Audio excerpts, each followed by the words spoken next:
Hi, good morning. Namaste, James. I know you're tuning in from Thailand or closer to the border of Myanmar. And thank you so much for your time today. And welcome to the podcast. At this podcast, we discuss the habits of positive role models in society. So, without much ado, could you please introduce yourself, where you are, what you do, what keeps you busy in life? Yeah, over to you, James. Yes, thank you for having me, Krishna. So my name is James Jasper Field. Um, I guess I'm a researcher at the moment. I'm sort of doing consultancy work, and at the moment I'm currently on the Thai-Myanmar border in a town called Maeso, where I'm doing some of that researching now. In terms of what pushes me or guides me through life, I don't really know. Basically, my curiosity is the reason I'm originally out here and why I've kept coming back. And I guess in some way, like a lot of us, I'm just trying to look for the answers to some of the bigger questions about life, existence, and also with a specific focus on peace as well. So I guess in a nutshell, that's why I'm here. And I've always found a lot of diverse opinions and perspectives in this area, particularly with Myanmar. It's had a conflict for over 70 years. So they know conflict quite well. So I guess I've been using that as a base to research from, so that I myself could learn a lot more. Very interesting, very interesting. And I know that you're aligned and then working closely with the UN as well. And also, if you could tell me if you're studying and what is this, is the research part of your studies or is it your independent research? Could you elaborate a bit on those two? Yes, so in terms of my relationship with the UN, I'm not paid by the UN. I don't have like a formal arrangement with the UN. I know people in the UN. I've networked with them. I've spoken to them, and I've done ad hoc bits, I guess, promoting their agendas, like the Sustainable Development Goals, as well as had discussions with some of their staff concerning, again, peace, development, how to coexist. Um, and I also am a Sustainable Development Goals Global Action Ambassador. And I got that from attending a summit in 2019. And that's organized under like a youth program, which is a partner to UN Habitat, which is one of the UN's agencies. So in that way, I'm aligned with the UN, but it's mostly just like an interest in the organization.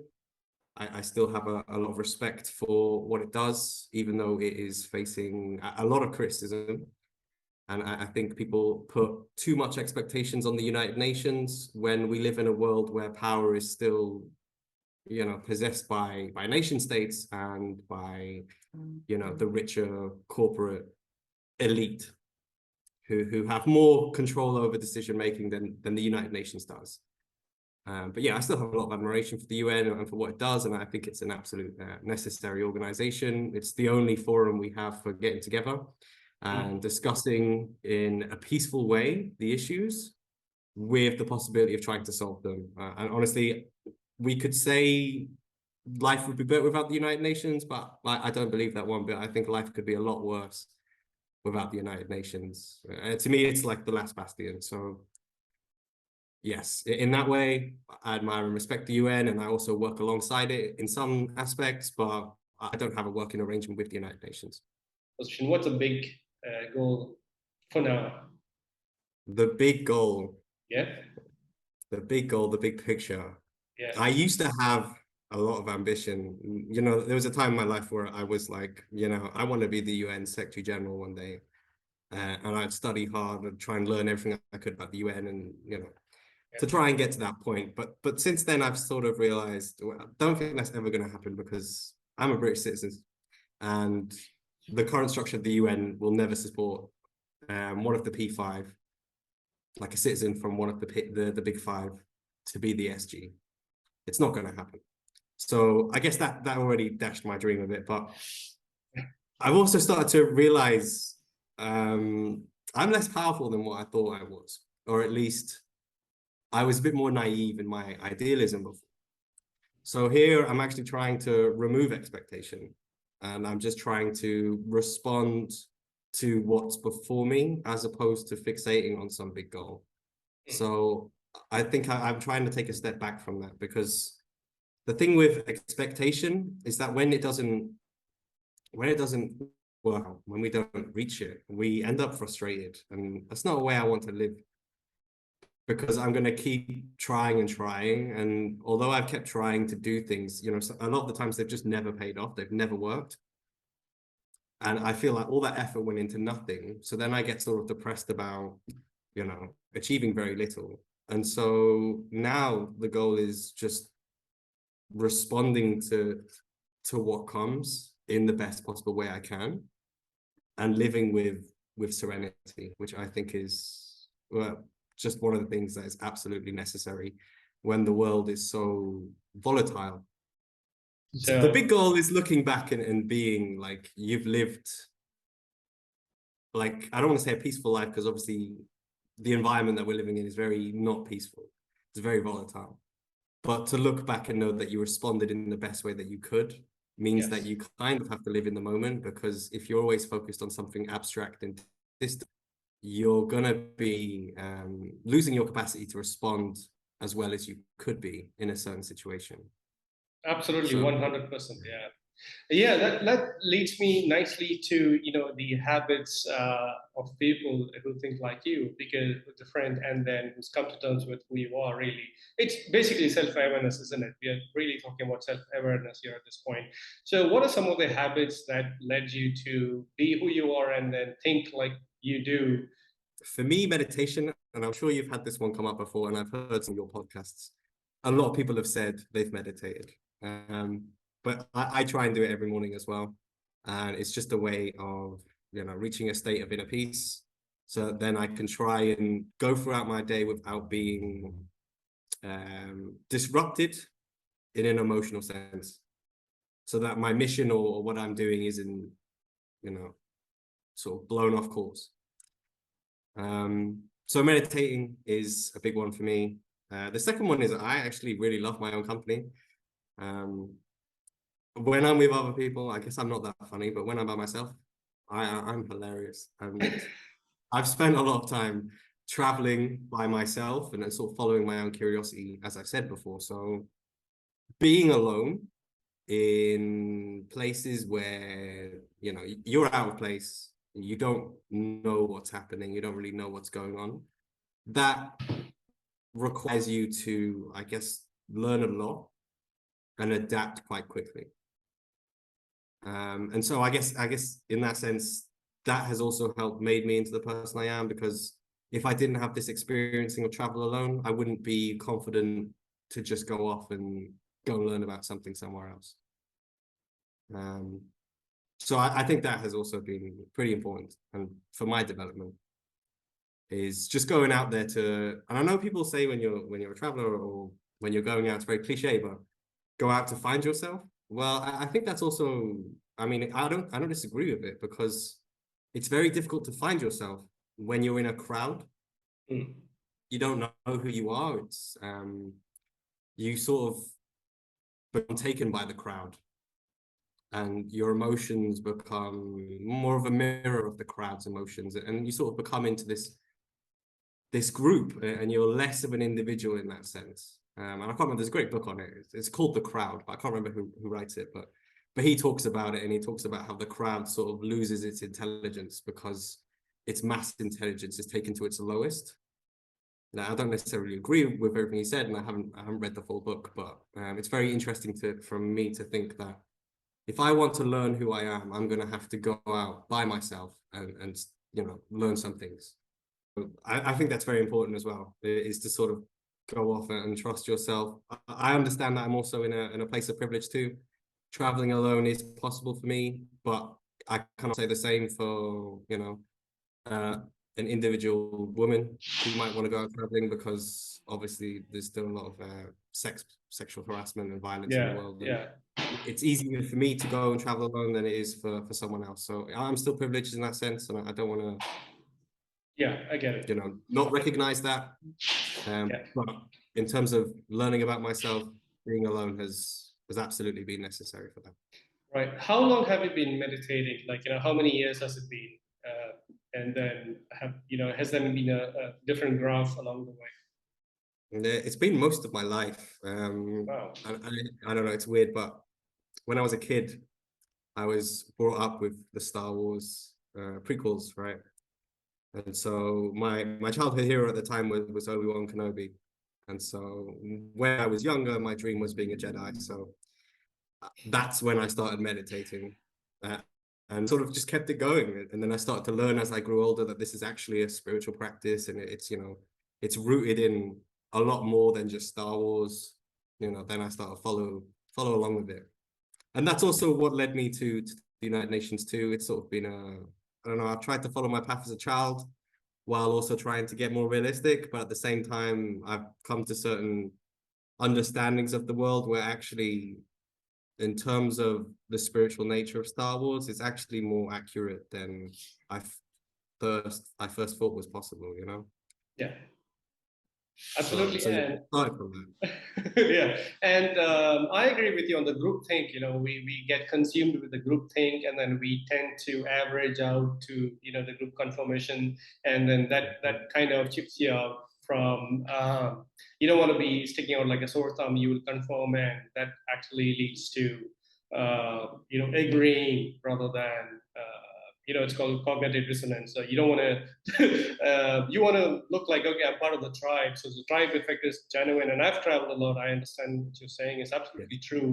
And then I also feel, I don't know, you let me know your thoughts on it also. I feel we are, at the end of the day, we're discovering ourselves. So what the pot of gold at the end of rainbow is also just the best version of ourselves, right? Whether it's UN for you, it's probably a movie or awards for someone else, it's a project or name, fame, but you just want to find out more of you, the better version of you. So it's actually not action. So if you can bypass that through awareness and understanding, I think you've already been there. So like a underpass or overpass, boom, you got there. So I think that awareness that you have is like fantastic. No, I completely agree with you. As well as what you said about everyone has their own unique path, like you said, the UN for me and filmmaking for someone else. And I think what's it called? Retroactive learning, if that's the right term, I'm not sure, is probably the most useful thing you can do, is to go back and analyze yourself in a situation.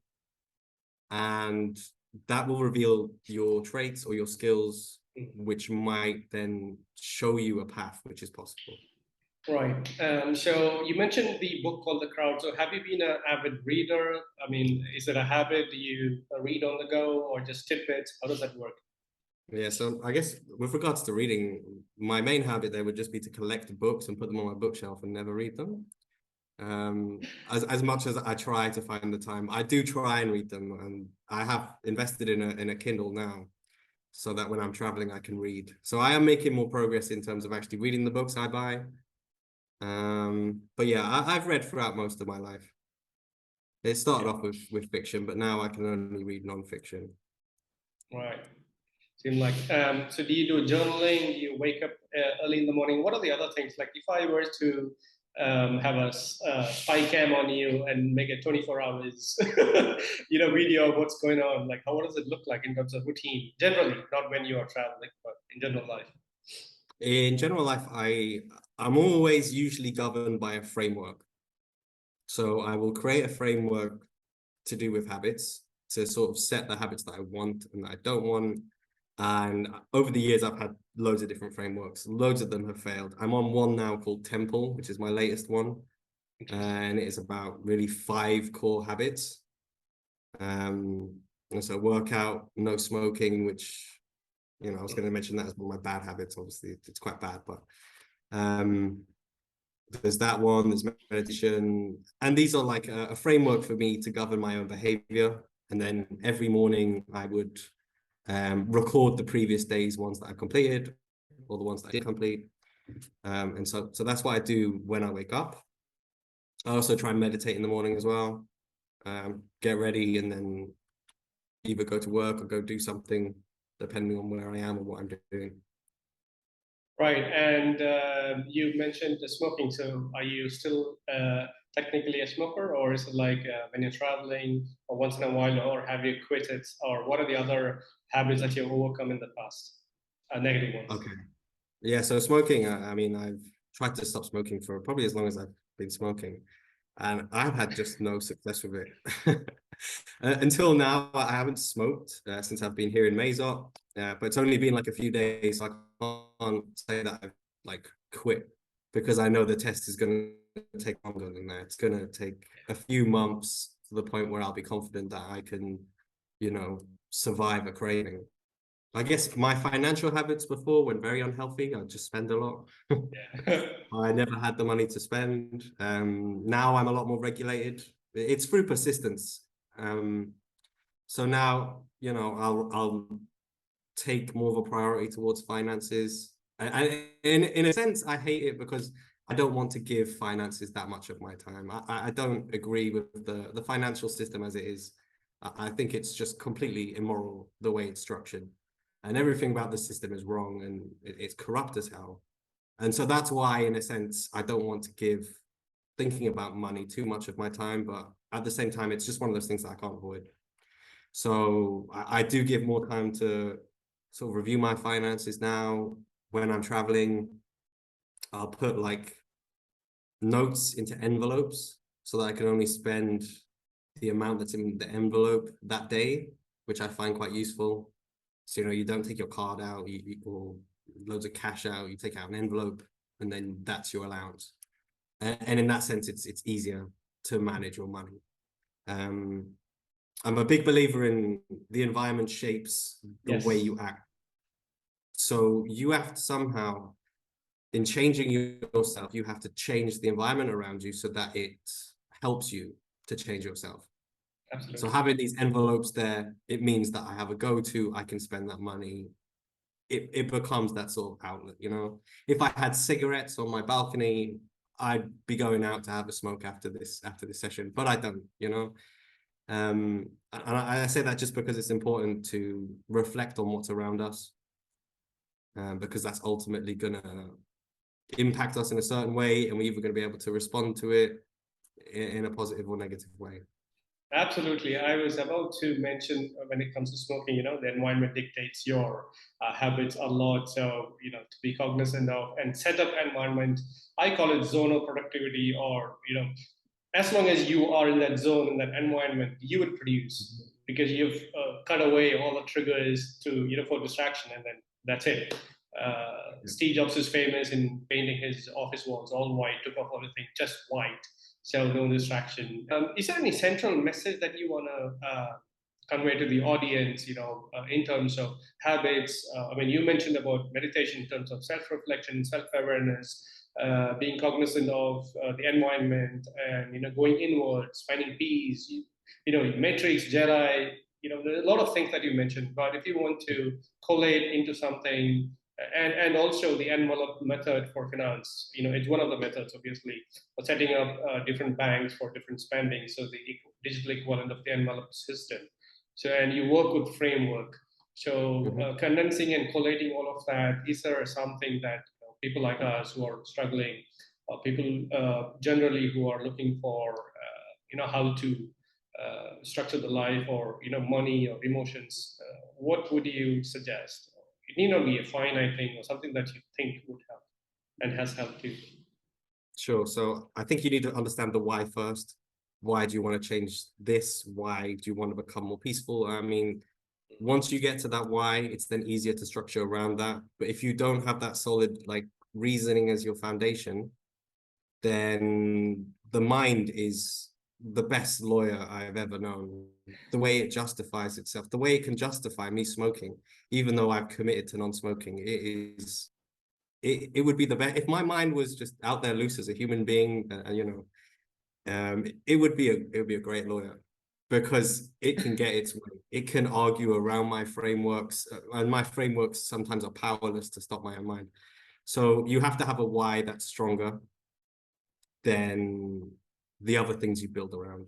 The why has to be stronger than the environment around you, which is also very difficult. But again, you need to think about all these different things that are going to impact your decision to do something. Going back to smoking, are there people around you that are smoking? If you go out and drink, are you more likely to smoke? All these sort of these cues that we have that take us back to a certain moment. a certain emotional state, they're gonna send us back. So we have to be aware of that. So once you've got your why, then you need to start considering the environment around you, and then you should start building a framework, and then you should monitor that framework. So by framework, I mean just like, how do you respond to something, or what's your daily action towards stopping something? What does it look like? Or building a habit even. And I also think with regards to habits, we can focus on external things like exercise and I want to say non-mental things. I know they have an impact on your mind, but for me personally, I think focusing on the mental ones is more important. Like I said before, life is very volatile at the moment. Politics is crazy. It's, you know, things could happen days never expected. It's such a I don't know how to even, you know, comprehend what's going on at the moment. But we need to be prepared for that. And the best way to do that is to focus on mental qualities. So, you know, being at peace, being having a state of serenity, living in the present so that we're not worried and anxious by the troubles of tomorrow. These things I consider more important, and these are more, I would say, foundational to then building upon other qualities or actions like exercise. So you'd focus on discipline rather than focusing on exercise. Does that make sense? Yes, 100%. I agree to it. Also, you know, some people find it easier to use the physical body to reach the mental state, and some people Yes. can straight away go to the mental state. Some people are in between. I think it is a stage. It's a spectrum, I guess, if you will. And then people are on different places. But yes, at the end of the day, it's the internal game. I feel it's just an internal game. We play games like, you know, you have the career game or the college game or the money game and fame game, whatever. I think these are all things that you're trying to satisfy. You know, different versions of you want to satisfy at the end of the day. Something like your Maslow's pyramid, you know, just trying to go up. Or yeah, I mean, I completely agree, and I think. Some people find it difficult despite the information or awareness because they're stuck in the environment, they're unable to get out. And I think moving takes courage, and saying that no, this is not me. I think a lot of people know information does not change behavior. I think environment has to be part of it. So when I quit smoking, I quit smokers too. Makes sense. But it would have been incredibly difficult to stay around when you're especially quitting in the beginning. Otherwise, your why should be massively different and massively important to you, like a life changing, like a heart attack or something of some such. Yes. But I think if you don't have that kind of a why, you know, people struggle with why and also framework, I think. And even if they get the framework, the environment, they get stuck in the environment. Also, I feel so. I mean, I think you're one of the lucky ones or persons who's, you know, gone away and then not got trapped into those and then being wise about it. So I think that's really brilliant. Yeah, and that's why I wanted to have you on the podcast to share, you know, your journey, literally. So yeah, it's been great, amazing. I hope. What are you currently focusing on the research? Just wanted to touch upon that before I leave you to your own devices. What exactly is the research focused on? Central pillars. Yes, sure. So at the moment, we're focusing on youth in Myanmar and their response to the coup d'etat there, as well as how we can, or how international organizations can better support the youth of the country. Recommendations are still a long way off. We're currently doing surveys now. But I mean, I think it's very important research in the sense that the international community hasn't done much so far to help Myanmar. I mean, we've seen a very disproportionate response towards Ukraine and supporting Ukraine against Russian aggression, but nothing from the same states in terms of supporting the people of Myanmar against the military. So, I mean, how do we get to that point? And you know what? There's been so many people who've been asking this question and doing research, and it's come down to no or little avail so far. So I think, again, strategy is hugely important in this one too. But yeah, I mean, it's a difficult one. How do you mobilize institutions that don't seem to care that much. Well, James, thanks so much for your time. I wish you peace, serenity, and a whole lot of mindfulness, and then fantastic journey, and being where you are, doing what you do. Absolutely, gem of journey that you shared. Thank you so much, and namaste, and have a fantastic time in Thai-Myanmar border, James. Thank you. Thank you, Krishna. I appreciate it.